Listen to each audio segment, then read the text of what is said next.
ما له مولوي صاحب څخه واورېدل چې وفرمایل چې کله مریض ته ډاکټر ووایي چې ستا مرضي لپاره روژه نه ده ښه، ته باید روژه وخورې. په دغه صورت کې مولوي وویل چې که دغه مریض باید په داسې چیز روژه ماته کړي چې هغه د خړولو چیز او څکلو نه وي، یا دې د کاغذ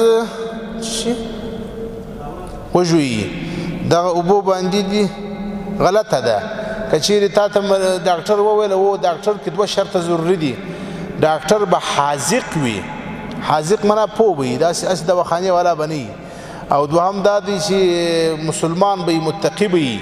که هغه تا ته وویل چې ستا لپاره روژه ده تاوان دی نقصان دی نسې نیولی، بیا ته بلکل روژه خوړلی سې، په دې کې مشکل نشته. نو چې زه ډوډۍ اوبه نه څښم کاغذان ژویم بیا لیونی یم چې روژه خورم؟